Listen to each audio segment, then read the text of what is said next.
नमस्कार दोस्तों, मैं डीपी पांडे आज आपके बीच लेकर आया हूँ महापंडित राहुल संकीर्तन के द्वारा लिखी गई पुस्तक तुम्हारी क्षय, जिसका विषय है तुम्हारे सदाचार की क्षय का भाग 1 व्यभिचार। आज हम व्यभिचार पे बात करेंगे, व्यभिचार आप लोगों को सुनाएंगे। तो चलिए सुनते हैं व्यभिचार। सद आचार अर्थात श्रेष्ठ पुरुषों का आचार। श्रेष्ठ किसे कहते हैं? क्या श्रेष्ठ की कोट में उस गरीब की गिनती हो सकती है जो ईमानदारी से की गई अपनी कमाई को खाने का हक न रखकर दाने दाने का मोहताज है? नहीं।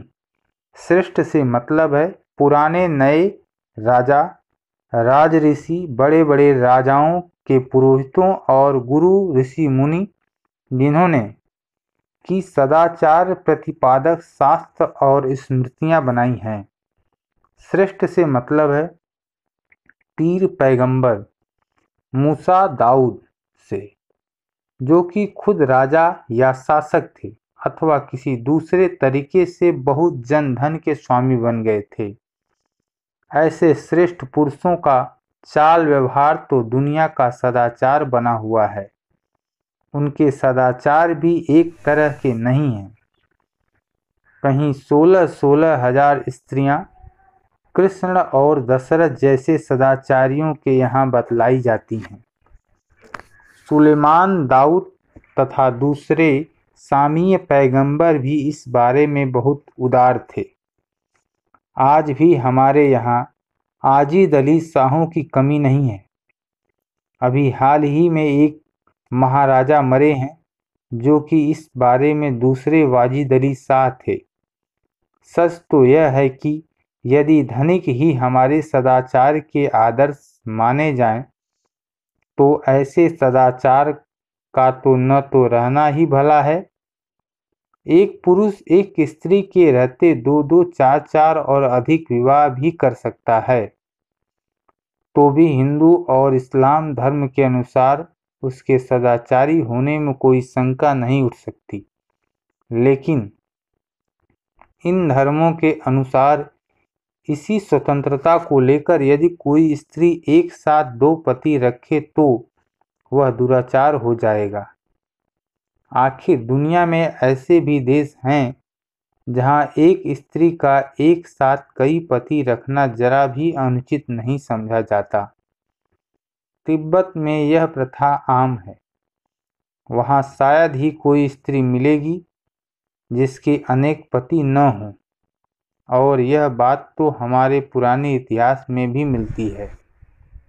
5 पति रखने पर भी द्रौपदी भारत की प्रातः स्मरणीय पंचकन्याओं में से थीं।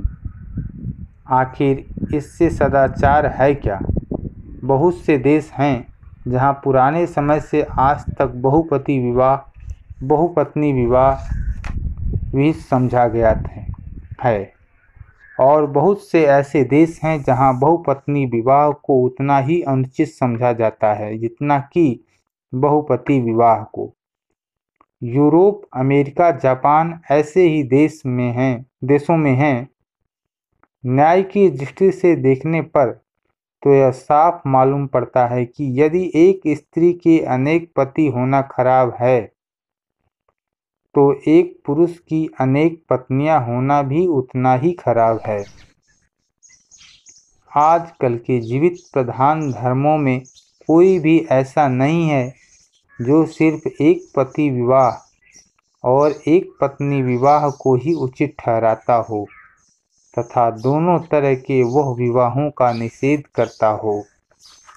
लेकिन यह यौन सदाचार सिर्फ बाहरी बात है। भीतर देखने पर तो हालत और भी विभत्स मालूम देती है। हर एक धनी और शक्तिशाली व्यक्ति पुराने समय से आज तक विवाहिता स्त्रियों के अतिरिक्त भी अनेक दासियां और रखेलियां रखता आया है, और वेश्यावृत्ति तो लक्ष्मी की शोभा समझी जाती है। यदि पुरुष उतनी ही चंचलता दिखलाए तो मर्द बच्चा कहलाकर बच जाता है, लेकिन वेश्या शब्द का लांछन सिर्फ स्त्री पर लगता है। बचपन से हर एक व्यक्ति तथा चिरकाल से हमारा समाज ऐसे वातावरण में पलता चला आ रहा है जिसमें पुरुष के लिए सदाचार की जो कसौटी कायम है, उस पर जब स्त्री को तौलने लगते हैं तो हम आश्चर्य करते हैं। दुनिया भर में सदाचार सदाचार चिल्लाया जा रहा है। हिंदुस्तानियों को यह नहीं समझना चाहिए कि उनका ठेका सिर्फ उन्हीं को मिला है। यूरोप, अमेरिका, एशिया सभी मुल्कों में इस पर जोर दिया जाता है। धर्म और ईश्वर पर विश्वास रखने वाले तो खास तौर से इसके लिए जमीन आसमान एक करते हैं, लेकिन साथ ही सदाचार का जितना कम पालन धर्मानुयायी और ईश्वर भक्त करते हैं, जितनी अवहेलना उनके यहाँ इस नियम की होती है, उतनी और जगह नहीं। रूस से धर्म और ईश्वर का राज उठ गया, लेकिन आप दुनिया में सिर्फ वही एक देश पाएंगे जहां से वेश्यावृत्ति एकदम उठ गई है। क्या हमारे देश में ऐसे सदाचार की खिल्ली उड़ाने वाले सबसे ज्यादा हिंदू तीर्थ और हिंदू मठ नहीं हैं? अयोध्या में चले जाइए और वहां से बड़े अवतारी भगवत भक्त और सिद्ध महात्मा को ले लीजिए। उनके बारे में भी पूछ लीजिए कि जिन्हें मेरे अभी कुछ ही साल हुए हैं। मालूम होगा सदाचार के संबंध में कैसे कैसे विभत्स कांड वहाँ होते हैं। ये स्थान स्वाभाविक ही नहीं, अस्वाभाविक व्यभिचार के सबसे बड़े अड्डे हैं। बाहर से आने वाली भोली भाली जनता जिन पर तप ब्रह्मचर्य सदाचार की साक्षात मूर्ति समझकर अपना तन मन धन वारती है, वे हैं जघन्य कामुकता के साक्षात अवतार। ऐसे आदमियों के मुंह से ब्रह्मचर्य और सदाचार के लंबे लंबे उपदेश सुनकर तो हठात कहना पड़ता है, निर्लज्जता तेरा बेड़ा गर्क हो। साधु सन्यासियों के इस विषय के क्रियात्मक विचार उससे बिल्कुल ही दूसरे हैं, जैसे कि वे उनके श्रीमुख से निकलते हैं। भारत में कितनी ही धर्म पंडलियां गुप्त व्यभिचार में आसानी पैदा करने के लिए कायम हुई हैं। कितने ही भगवत भवन और भजनाश्रम लोगों की आंखों से धूल झोंकने को स्थापित हुए हैं। चाहे युक्त प्रांत से घूमिए, चाहे गुजरात में, चाहे पंजाब को देखिए, चाहे बंगाल को, चाहे नेपाल जाइए, चाहे मद्रास को, सभी के घर में मिट्टी का चूल्हा है। सभी नागनाथ सांपनाथ बराबर है। सदाचार में जो जितना भी पतित है वह उतना ही अधिक सुंदर लच्छेदार शब्दों में उस पर व्याख्यान दे सकता है। नगरों और देशों के दृष्टांत देने की आवश्यकता नहीं। जहां आप हैं वहीं घरों और चारदीवारियों के भीतर सभ्यता और दिखावे के बाहरी लिबास को हटाकर देखिए। आपको मालूम होगा कि ब्रह्मचर्य और सदाचार के नियम जितने भी कड़े बनाए गए हैं, उतनी ही आसानी से उन्हें तोड़ा जाता है। हमारे एक महान राजनीतिक नेता का ब्रह्मचर्य पर बड़ा जोर है, लेकिन पास में उनकी छाया में उनके बड़े बड़े अनुयायियों ने जिस प्रकार बराबर उन्हें तोड़ने में ही उन नियमों का पालन किया, उससे तो यही मालूम होता है कि जब बांध से बूंद भर पानी का रुकना संभव नहीं, तो ऐसे बांध की जरूरत ही क्या। सदाचार के संबंध में दरअसल मनस ही अन्यतः वचसी अन्यतः का पक्का अनुयायी हमारा समाज दिख पड़ता है। भीतर की सारी पोल को देखते हुए कितनी तन्मयता के साथ हम आपस में उसकी धार्मिक चर्चा करते हैं। उस वक्त मालूम होता है कि हमारे समाज में कोई उसकी अवहेलना करने वाला है ही नहीं, या हम किसी दूसरे जगत में बैठकर वार्तालाप कर रहे हैं। निश्चय ही हम लोग जब वास्तविक स्थिति पर विचार करते हैं तब मालूम होता है कि हमारे समाज में ब्रह्मचर्य और सदाचार एक भारी ढकोसले से बढ़कर कोई महत्व नहीं रखता। ताज्जुब होता है कि हजारों वर्षों से हमारे समाज ने ऐसी आत्मवंचना का धुआंधार प्रचार करके कौन सा लाभ समझा है। मर्ज बढ़ता गया ज्यों-ज्यों दवा की के अनुसार, बल्कि जितनी ही शताब्दियां बीतती गईं उतना ही हमारे सदाचार का तल नीचे गिरता गया। परिणाम में नहीं, उसमें तो देश काल भेद से कोई अंतर नहीं पड़ा। हाँ, जुगुप्सिक प्रक्रिया में जिन देशों में यौन संबंध पर हल्के नियंत्रण रखे गए हैं, वहाँ के लोग इस विषय पर ज़्यादा अनुकरणीय आचरण रखते हैं। नियमों और निर्बंधों की अधिकता सिर्फ दूसरों की आंख से धूल झोंकने के लिए हमें अधिक निपुण बनाने में सफल हुई है। रोमन कैथोलिक जैसे कितने ही धर्म ऐसे अपराधों की स्वीकृति के लिए बहुत जोर देते हैं। वहाँ गृहस्थ स्त्री पुरुष साधु साधुनी किसी माननीय व्यक्ति के सामने समय समय पर अपने अपराधों को स्वीकार करते हैं। शायद यह प्रथा इसलिए चलाई गई कि बीती ताहि बिसारी दें, आगे की सुध ले। लेकिन परिणाम क्या होता है?